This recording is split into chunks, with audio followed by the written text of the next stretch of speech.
Okay, so this is the current state of our scene.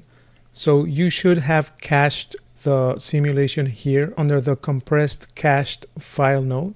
And one thing I didn't mention before is here under the file cache, we have another particle fluid surface that the setup is creating for us, where we can visualize the particles and the surface both at the same time. So what I usually like to do is to change this setup to only see the particles. So here under the convert to property, you can change this option to particles only.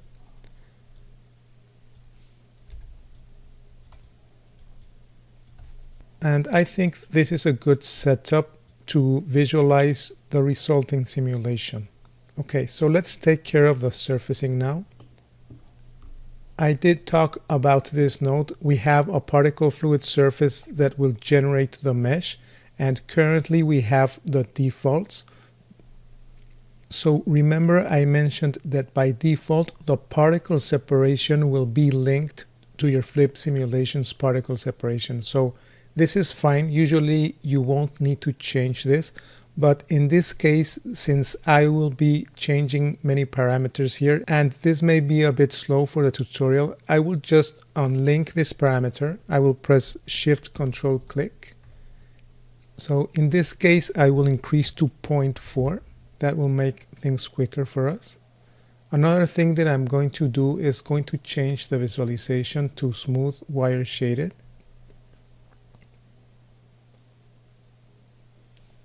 And I'm also going to change the perspective.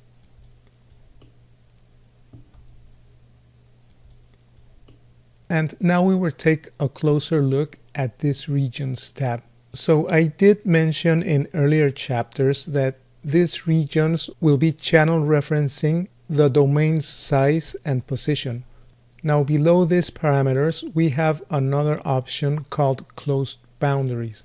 And if you take a look here, especially on the edges, we have a solid geometry that is being created based on the domain size and also the depth. In this case, what I want to do is to turn off this option, and you will notice how instead of having this volume, this solid, we will have only the flat geometry on top of the volume. Now, the reason I'm turning this option off is because I want to extend this surface considerably. So again, let's move farther away. And you can scroll down under the parameters here on the particle fluid surface. And you will notice that here we have a property called flatten geometry. Let's turn this property on. This will make available a few other parameters that we will use. And one very important parameter that we need to turn on here is the pad bounds. So take this on, and now you will notice that we have another blue rectangle here, and you can increase the bounds, say for example to 10 meters. So notice how this surface is extending outward. And let's go higher than this. I'll go with 20 by 20. So this parameter is not only creating geometry, it's also generating a volume. So you need to be careful with this, because if you go crazy with these bounds, the volumes can start to get very heavy. So what we can also do is here under the extrude polygons parameter, change the option from none to along each axis. So what you will notice now is that we will be able to extrude the geometry beyond these volumes.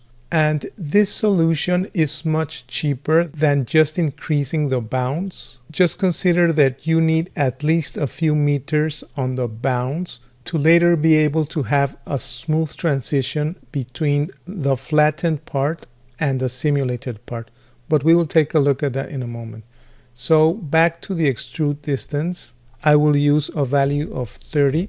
And if you go to the wireframe mode, here you will notice that polygons are being created.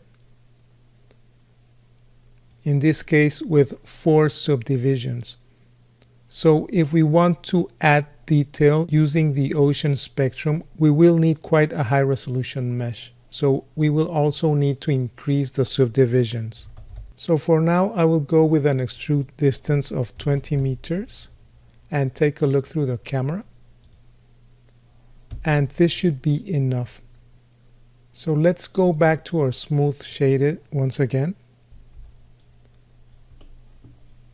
For now, I'm going to turn off the grid and I'm going to show you the flattening. So if you take a look at the edges here, we have a very sharp transition between the simulated area and the extended area.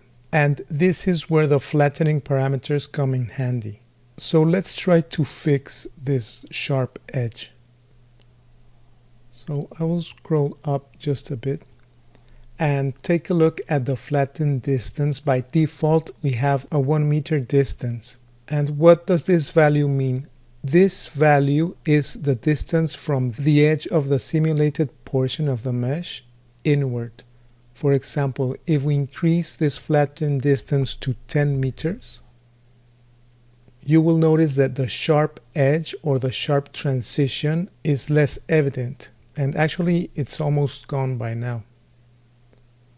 So what I would suggest is to try to use the lowest value possible here, because the closer you get to the center, the more you risk to kill some of the detail that you have achieved from your simulation. For example, if I exaggerate this value and go to 40 meters, the splash would be completely flattened and this would be counterproductive. So let's go back to 10 meters and slowly decrease this value and see how low can we go. So let's start with 5. And here clearly we can see something. Let's see through the camera. Maybe we can get away with 5 meters. So at this point I would probably do a test render. So I'd say that 5 meters could work. Just to be safe, I would go with 8 meters.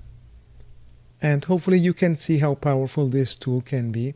So I think at this point we can take a look at the ocean spectrum to start adding some detail to this geometry.